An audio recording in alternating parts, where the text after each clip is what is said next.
السلام علیکم ورحمۃ اللہ وبرکاتہ۔ ناظرین، استقبال ہے فکر خبر اسٹوڈیو میں، میں رضوان احمد ندوی ملکی اور عالمی اہم اور خاص خبروں کے ساتھ۔ تو ناظرین، اس وقت کئی ساری اہم خبریں جو آپ کے سامنے رکھنی ہیں، خاص کر غزہ کو لے کر جو منصوبہ عرب ممالک نے پیش کیا ہے وہ کیا ہے، وہ آپ کے سامنے رکھیں گے۔ اس کے ساتھ ہی اس پر کیا رد عمل سامنے آ رہے ہیں، چاہے حماس کی طرف سے ہو یا اسرائیل کی طرف سے ہو یا امریکہ کی طرف سے ہو، تمام باتیں آپ کے سامنے رکھیں گے۔ اس کے ساتھ ہی اور بھی ہندوستان سے جڑی کچھ خبریں ہیں، تو تمام خبروں کے لیے دیکھتے رہیے خبرنامہ۔ غزہ کی جو حالت ہے وہ کسی سے ڈھکی چھپی نہیں ہے۔ بے سر و سامانی اور کیمپوں میں رہتے ہوئے بھی ان کے حوصلے ٹوٹے نہیں ہیں۔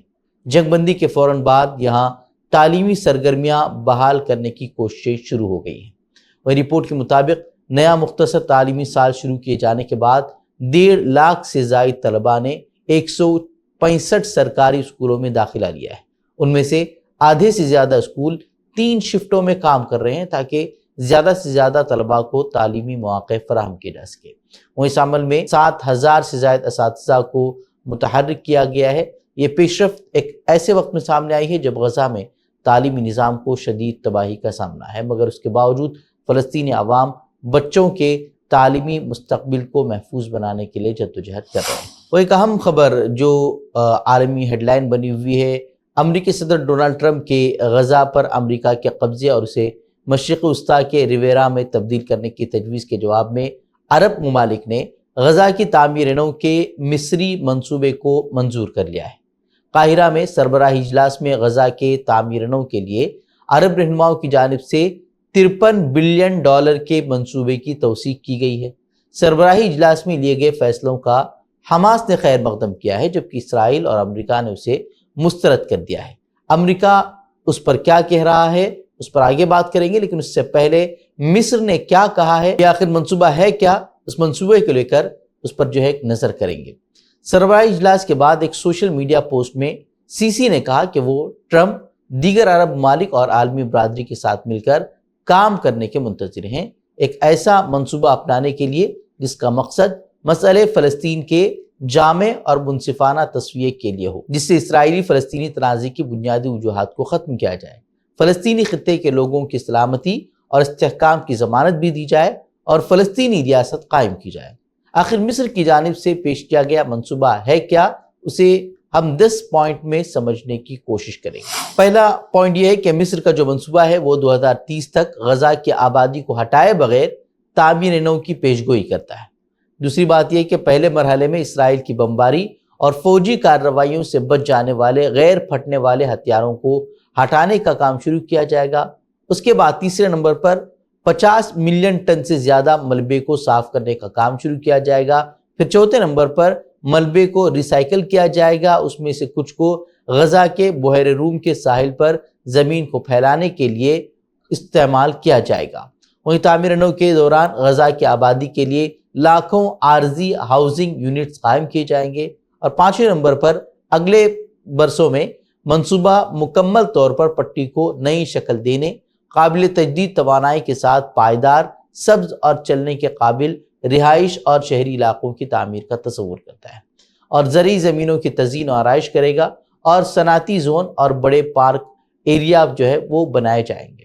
وہیں چھٹا پوائنٹ یہ ہے کہ منصوبے میں غزہ میں ہوائی اڈے، ماہی گیری کی بندرگاہ اور تجارتی بندرگاہ کھولنے کا بھی مطالبہ کیا گیا ہے۔ 1990 کی دہائی میں اوزلو امن معاہدے میں غزہ میں ایک ہوائی اڈہ اور تجارتی بندرگاہ کھولنے کا مطالبہ کیا گیا تھا، لیکن جو ہے امن عمل کے زوال کے باعث یہ منصوبے ناکام ہو گئے تھے۔ اب ایک بار پھر جو ہے اس کا مطالبہ اس میں کیا گیا ہے۔ اور حماس کے تعلق سے یہ کہا گیا ہے کہ حماس جو ہے جب تک یہ پورے تمام چیزیں نہیں ہو جاتی تب تک وہ حکومت ایک عبوری انتظامیہ کے حوالے کرے گی، جب تک کہ ایک اصلاح شدہ فلسطینی اتھارٹی اس کا کنٹرول سنبھال نہیں لیتی۔ عرب لیگ کے سربراہ احمد ابو الغیث نے کہا کہ سربراہی اجلاس کے حتمی اعلامیے میں اقوام متحدہ کی سلامتی کونسل سے غزہ اور مقبوضہ مغربی کنارے میں بین الاقوامی امن فوج تعینات کرنے کا بھی مطالبہ کیا گیا ہے، جبکہ اس کے ساتھ مصر غزہ کی تعمیر نو کے لیے اقوام متحدہ کے تعاون سے ایک بین الاقوامی کانفرنس کی میزبانی کرے گا اور جلد بحالی اور تعمیر نو کے منصوبے پر عمل درآمد کے وعدے وصول کرنے کے لیے عالمی بینک کے زیر نگرانی ایک ٹرسٹ فنڈ قائم کیا جائے گا۔ دوسری بات یہ کہ مصری منصوبہ غزہ میں ایک نئے سیکیورٹی اور سیاسی تناظر کے لیے راستہ بنائے گا۔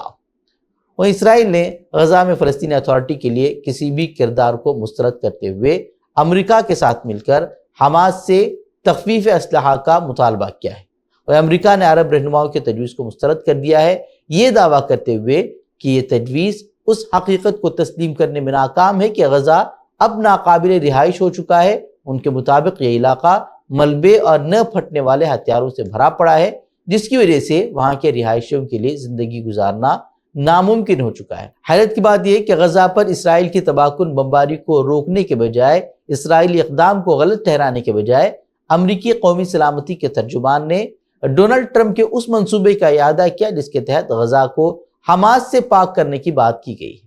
اسے درحقیقت امریکہ کی پشت پناہی میں اسرائیلی قبضے کی ایک کوشش کے طور پر بھی دیکھا جا رہا ہے۔ وہ حماس نے کہا ہے کہ وہ غزہ میں اقتدار دوسرے فلسطینیوں کو سونپنے کے لیے تیار ہے، لیکن جب تک وہاں فلسطینی ریاست نہیں بن جاتی وہ اپنے ہتھیار نہیں چھوڑے گی۔ یہ بات حماس کی طرف سے کی گئی ہے۔ حماس کا کہنا ہے کہ انہیں حکومت کرنے میں دلچسپی نہیں ہے، لیکن وہ فلسطینی ریاست چاہتے ہیں جہاں اسرائیل کا کوئی کنٹرول نہ ہو۔ وہ اسرائیل نے شمالی ویسٹ بینک کے شہر جنین کے مشرقی علاقے میں بڑے پیمانے پر فوجی مہم چلا رکھی ہے۔ اس دوران اس کے فضائی حملے میں حماس کے رہنما یاسر السعدی کی موت واقع ہوئی ہے۔ اسرائیلی فوج نے کہا کہ اس نے علاقے میں حماس نیٹ ورک کے سربراہ کو گرفتار کرنے کے لیے چھاپا مارا تھا، لیکن حملے میں اس کی موت ہو گئی۔ حماس نے اپنے القسام بریگیڈ کے سینئر کمانڈر کی موت پر غم کا اظہار کیا ہے۔ حماس نے بیان جاری کر کہا ہے کہ یہ نئی کارروائی فلسطینی مزاحمت کی بڑھتی ہوئی لہر کو نہیں روک پائے گی۔ تو یہ تھی کچھ غزہ کے تعلق سے خبریں۔ اب بڑھتے ہیں ملک کی خبروں کی طرف۔ شیو سینا کے سربراہ ادھو ٹھاکرے نے دھننجے منڈے کے استعفے اور مہاراشٹر میں بگڑتی نظم و نسق پر وزیر اعلیٰ دیویندر فڈنویس کو گھیرتے ہوئے وضاحت کا مطالبہ کیا ہے۔ انہوں نے اپوزیشن لیڈر کے طور پر بھاسکر جادو کا نام پیش کیا۔ اور ادھو ٹھاکرے نے مہاراشٹر میں بگڑتے ہوئے امن و امان پر تشویش کا اظہار کرتے ہوئے کہا کہ کبھی بہار اور اتر پردیش کو جرائم کے لیے بدنام کیا جاتا تھا، لیکن آج وہاں حالات بہتر ہو چکے ہیں جبکہ مہاراشٹر کی صورتحال خراب ہو رہی ہے۔ انہوں نے حکومت سے مطالبہ کیا کہ وہ اس معاملے پر فوری توجہ دے۔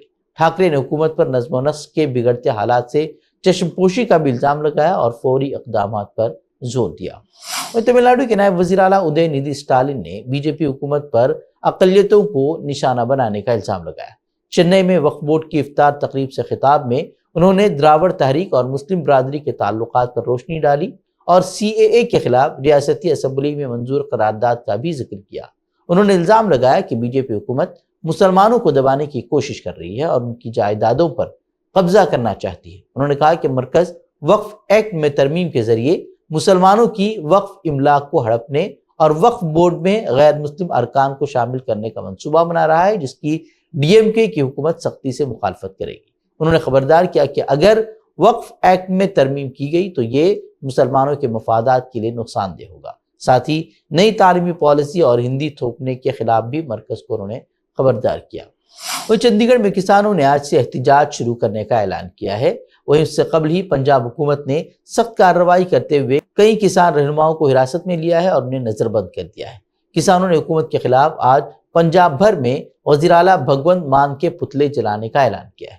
کسان رہنما ابھیمنیو کوہاڑ نے پنجاب کے وزیر اعلیٰ بھگونت مان کے کسان تحریک سے متعلق بیان کو تنقید کا نشانہ بنایا ہے۔ انہوں نے کہا کہ تمام سیاسی جماعتیں اقتدار میں آتے ہی کسان مخالف ہو جاتی ہیں۔ انہوں نے کہا کہ کسان اپنی طاقت پر جدوجہد کر رہے ہیں اور ان کی تحریک ایم ایس پی کی گارنٹی، قرض معافی اور دیگر مسائل پر جاری رہے گی۔ وزیر اعلیٰ بھگونت مان نے مذاکرات کی ناکامی کے بعد کسانوں کی احتجاجی حکمت عملی پر سوال اٹھائے تھے کے بعد حزب اختلاف نے انہیں نااہل قرار دے کر برطرفی کا بھی مطالبہ کیا۔ وہیں چندی گڑھ پولیس نے شہر میں ٹریفک پابندیاں عائد کر دی ہیں کسان کی تنظیموں کے احتجاج کو دیکھتے ہوئے۔ وہیں کسان تنظیموں نے حکومت پر جمہوری حقوق سلب کرنے کا الزام لگاتے ہوئے احتجاج جاری رکھنے کا بھی اعلان کیا ہے۔ وہ ای ڈی نے منی لانڈرنگ کیس میں ایس ڈی پی آئی کے صدر ایم کے فیضی کو دہلی ایئرپورٹ سے گرفتار کیا ہے۔ اس سے قبل 28 فروری کو ان کی کیرل میں رہائش گاہ پر چھاپا مارا گیا تھا۔ ایس ڈی پی آئی نے گرفتاری کو انتقامی سیاست قرار دیا، جبکہ حکومت کا الزام ہے کہ فیضی کی جماعت کالعدم پی ایف آئی سے منسلک ہے اور غیر قانونی فنڈنگ میں ملوث رہی ہے۔ وہیں ای ڈی نے پی ایف آئی کے خلاف تحقیقات میں 26 افراد کو گرفتار کیا ہے اور 56 کروڑ روپے کے اثاثے ضبط کیے ہیں۔ راجستھان کے الور ضلع میں پولیس چھاپے کے دوران مبینہ طور پر ایک پولیس افسر کے پیروں تلے دب کر 1 ماہ کی بچی علی صبا کی موت ہو گئی ہے۔ متاثرہ خاندان کا الزام ہے کہ پولیس نے چھاپے کے دوران زبردستی گھر میں داخل ہو کر والدین کو باہر نکالا، جس کے نتیجے میں یہ المناک واقعہ پیش آیا۔ پولیس کا کہنا ہے کہ کارروائی سائبر کرائم کے ایک معاملے کے تحت کی جا رہی تھی، تاہم علی صبا کے والد عمران خان کے خلاف کوئی مقدمہ درج نہیں تھا۔ عوامی دباؤ کے بعد نامعلوم پولیس اہلکاروں کے خلاف FIR درج کر لی گئی ہے، جبکہ ملوث اہلکاروں کو پولیس لائن بھیج دیا گیا ہے۔ حزب اختلاف کے رہنماؤں نے واقعے کی مذمت کرتے ہوئے وزیر اعلیٰ سے سخت کارروائی کا مطالبہ کیا ہے۔ وہیں عوامی احتجاج کے بعد انتظامیہ نے شفاف تحقیقات کی یقین دہانی کرائی ہے۔ امریکی محکمہ خارجہ نے یمن کے انصار اللہ تنظیم کو دہشت گرد قرار دیتے ہوئے کہا ہے کہ اس گروہ کی سرگرمیاں مشرق وسطیٰ میں امریکی شہریوں اور اس کے اتحادیوں کے لیے خطرہ ہے۔ امریکی حکام نے کہا کہ انصار اللہ کی کارروائیوں سے امریکہ کی علاقائی شراکت داروں اور بحری تجارتی گزرگاہوں کو بھی خطرہ لاحق ہے۔ امریکی حکام نے انصار اللہ کو دہشت گرد قرار دینے کے جواز میں کہا کہ یمنی حوثیوں نے غزہ میں اسرائیلی بمباری کے خلاف رد عمل دیتے ہوئے بحیر احمر اور خلیج عدن میں امریکی اور اسرائیلی حمایت یافتہ جہازوں کو نشانہ بنایا ہے، جبکہ چینی جہازوں پر حملہ نہیں کیا۔ امریکہ کا دوہرا معیار اس فیصلے سے مزید واضح ہو گیا ہے۔ جہاں ایک طرف اسرائیلی فوج کے جنگی جرائم کو کھلی چھوٹ دی جا رہی ہے، تو دوسری طرف اسرائیلی جارحیت کو روکنے کے لیے جو تنظیمیں کھڑی ہوئی ہیں ان کو دہشت گرد قرار دیا جا رہا ہے۔ وہیں فلسطین مخالف ایک اور قدم یا صہیونی آقاؤں کو خوش کرنے کے لیے ایک اور جارحیت بھرا قدم اٹھاتے ہوئے ٹرمپ نے دھمکی دی ہے کہ وہ امریکہ میں ان کالجز کی وفاقی فنڈنگ بند کر دیں گے جو ان کے بقول غیر قانونی احتجاج کی اجازت دیتے ہیں۔ ان کا اشارہ دراصل ان پرو فلسطین یونیورسٹی احتجاجی کیمپوں اور مظاہروں کی طرف تھا جو گزشتہ سال امریکہ بھر میں دیکھے گئے تھے۔ ٹرمپ نے کہا کہ اسٹال پھیلانے والوں کو یا تو قید میں ڈال دیا جائے گا یا مستقل طور پر ان کے آبائی ملک واپس بھیج دیا جائے گا۔ تو ناظرین، اتنی خبریں مزید خبروں کے لیے آپ ہمارے ویب سائٹ www.fikrkhabar.com پر وزٹ کر سکتے ہیں۔ ویڈیوز کے لیے ہمارے یوٹیوب چینل کو سبسکرائب کریں۔ تو ناظرین، السلام علیکم ورحمۃ اللہ وبرکاتہ۔